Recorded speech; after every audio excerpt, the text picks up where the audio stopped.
வணக்கம். நான் தீபிகா சக்திவேல். இன்னைக்கு நம்ம பார்க்க போற topic why English is hard to learn. எதுக்காக இங்கிலீஷ் படிக்கிறதுக்கு இவ்ளோ டஃப்பா இருக்கு?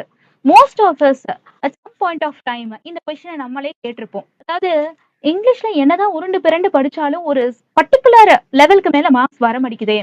அதே மாதிரி இங்கிலீஷ்ல ஒரு 1 ஆர் 2 கொஸ்டின்ஸ் நம்ம சேர்த்து போட்டிருந்தோம்னா, இந்நேரத்துக்கு நம்ம இந்த பேப்பர் வந்துட்டு கிளியர் ஆயிருக்குமே. இப்படி நம்மள நாமளே கேட்டிருப்போம். ஸோ வந்துட்டு அந்த எல்லா கொஸ்டின்ஸ்க்குமான ஆன்சர் தான் இந்த வீடியோ. எதனால இது வந்து இவ்ளோ டஃப்பா இருக்கு அப்படின்னு சொல்லிட்டு. சார்லஸ் கெட்டரிங் அப்படிங்கிற இன்ஜினியர் சொல்லியிருப்பாரு. என்னன்னா, "A problem well stated, a problem well understood is a problem well solved" அப்படின்ட்டு சொல்லியிருப்பாரு.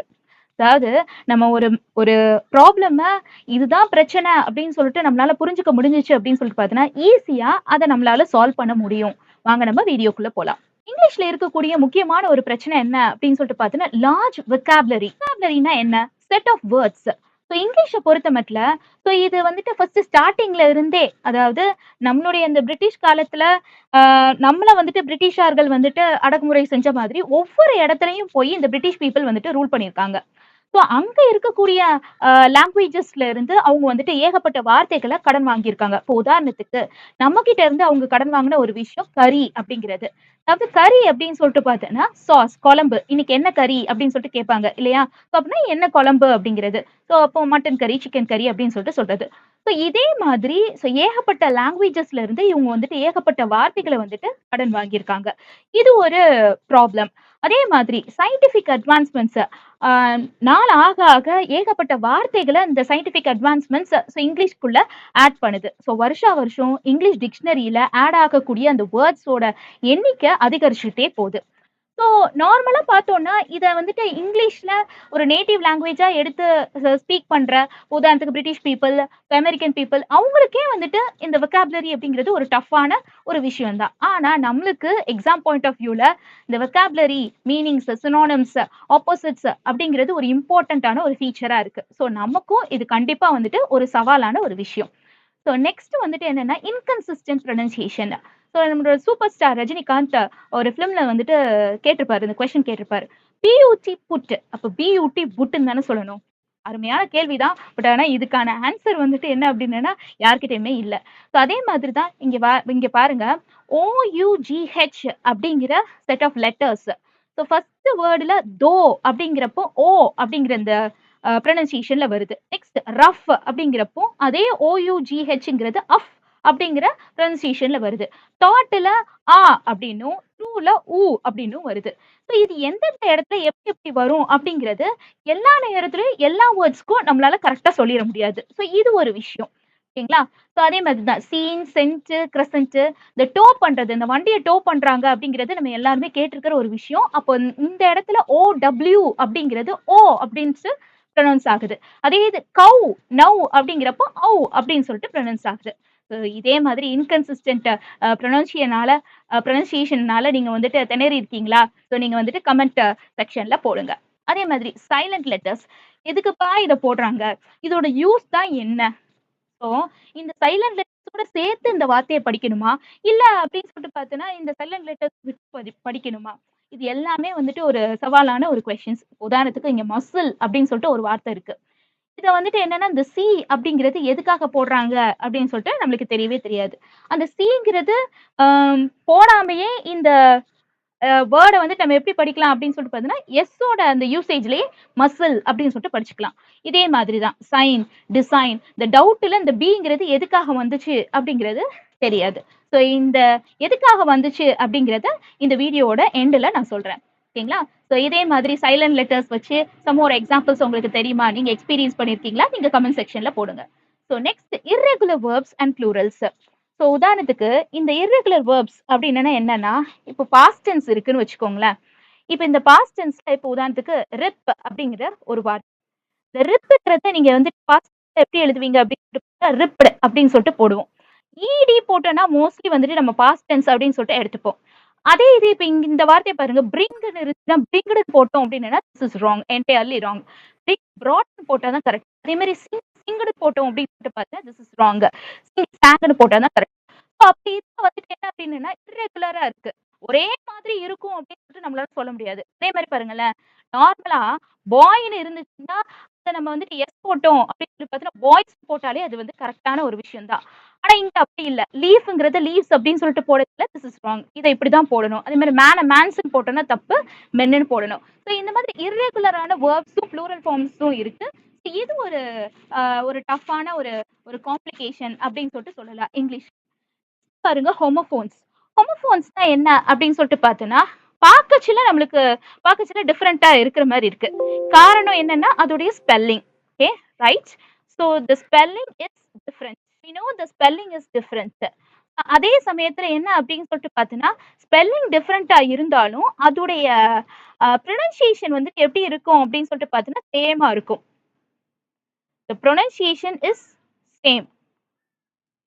So we have here HEAR, HERE. So ரெண்டுத்தையுமே நம்ம எப்படி தான் சொல்லுவோம் அப்படின்னு சொல்லிட்டு பார்த்தீங்கன்னா ஹியர் அப்படின்னு தான் சொல்லுவோம். அதே மாதிரி தான் நியூ சன் ஹோமோஃபோன்ஸ் வேற ஏதாட்டும் உங்களுக்கு தெரியுமா? Please list it in the comment section. idioms and phrases. idioms and phrasesங்கிறது என்ன?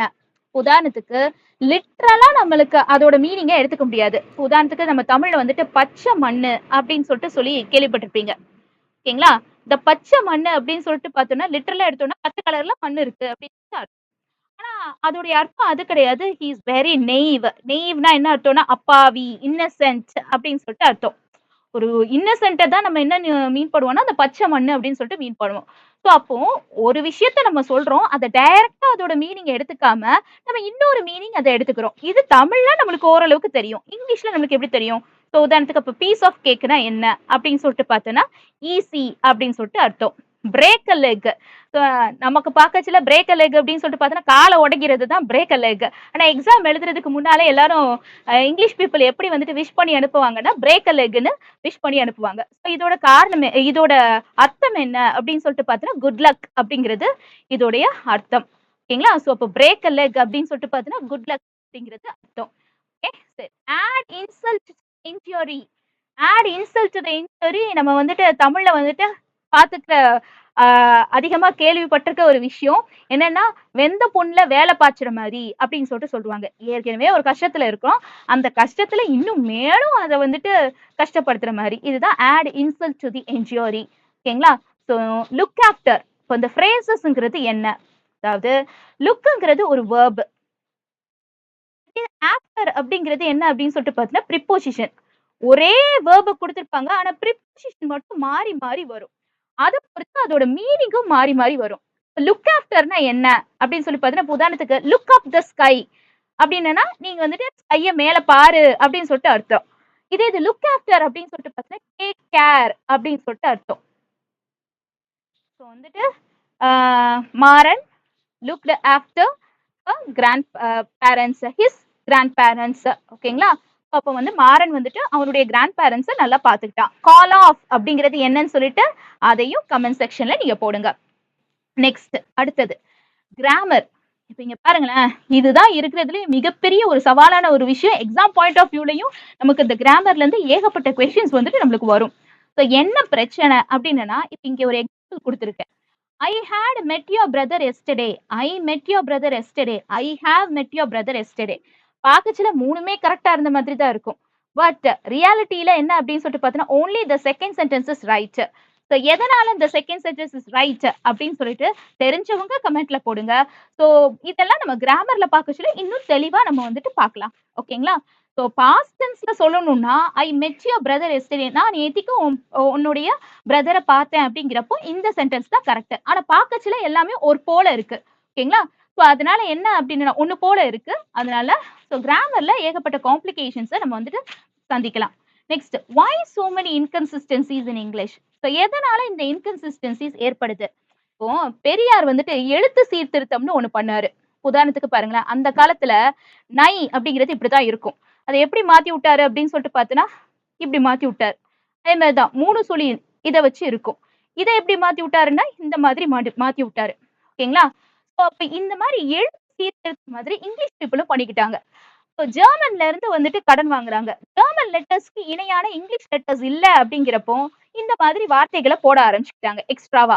ஓகேங்களா? அப்போ அந்த டிஃபிகல்டிஸ் வந்துட்டு பெருகிக்கிட்டே இருந்துச்சு. இந்த மாதிரி இருக்கக்கூடிய இன்கன்சிஸ்டன்சிஸ் வந்துட்டு பெருகிக்கிட்டே இருந்துச்சு. ரெண்டாவது விஷயம் என்ன அப்படின்னு சொல்லிட்டு பார்த்தீங்கன்னா இந்த இங்கிலீஷ்க்கு தனியா அதாவது ஸ்லாங் வேர்ட்ஸ் அப்படின்னு சொல்லிட்டு உண்டு. ஸ்லாங் வேர்ட்ஸ்னா என்ன அப்படின்னு சொல்லிட்டு பார்த்தீங்கன்னா, இப்போ சின்ன வயசுல நம்மளுக்கு கோட் GOATனா நம்மளுக்கு என்னன்னு தெரியும்? கோட்னா ஆடுன்னு தெரியும். இப்போ GOATனா நம்ம வேற மாரி புரிஞ்சுக்கிறோம். என்னது? Greatest of all time. இதெல்லாம் ஸ்லாங் வேர்ட்ஸ். ஓகேங்களா? இந்த ஸ்லாங் வேர்ட்ஸ் ஃபர்ஸ்ட் இங்கிலீஷ்ல இல்ல. ஆக மொத்தத்துல மக்கள் வந்துட்டு என்ன அப்படின்னு சொல்லிட்டு பார்த்தீன்னா, இம்ப்ரூவைசேஷன் அடைய அடைய ஒரு ஜெனரேஷனல் கேப் ஆக ஆக நிறைய வார்த்தைகள் வந்துட்டு ஆட் ஆகிக்கிட்டே இருக்கு. ஸோ இது ஒரு இன்கன்சிஸ்டன்சி. ஓகேங்களா? ஸோ நெக்ஸ்ட் என்ன அப்படின்னு சொல்லிட்டு பார்த்தோன்னா, இன்னொரு விஷயம் என்னன்னா, இப்போ இந்த சைலண்ட் லெட்டர்ஸ் உதாரணத்துக்கு சைன் அப்படிங்கிற வார்த்தை சிக்னேச்சர் அப்படிங்கிற வார்த்தையில இருந்து வந்ததுனால அப்போ நம்ம எதை யூஸ் பண்ணுவோம் அப்படின்னு சொல்லி பார்த்தோன்னா இந்த ஜி அப்படிங்கிற அந்த ப்ரொனன்சியேஷனை யூஸ் பண்ணுவோம். சிக்னேச்சர் அப்படின்னு சொல்லிட்டு யூஸ் பண்ணுவோம். ஸோ கட் பண்ணி எடுத்ததுனால தான் அந்த சைன்ல அப்படி இருக்கு. ஓகேங்களா? ஸோ வந்துட்டு இது எல்லாம் இன்கன்சிஸ்டன்சிஸ். இந்த இன்கன்சிஸ்டன்சிஸை எப்படி வந்துட்டு நம்ம சால்வ் பண்ணலாம்? ஓகேங்களா? ஸோ எப்படி வந்துட்டு இங்கிலீஷை வந்துட்டு நம்ம வந்துட்டு மாஸ்டர் பண்ணலாம் அப்படிங்கிறத நம்ம வரப்போற செஷன்ஸ்ல ஒவ்வொன்றா நம்ம பார்க்கலாம். ஸோ நம்ம வெராண்டா ரேஸ் டிஆர்பி சேனலை நீங்க வந்துட்டு லைக் பண்ணுங்க, ஃபாலோ பண்ணுங்க, சப்ஸ்கிரைப் பண்ணுங்க, ஷேரும் பண்ணுங்க. Thank you very much.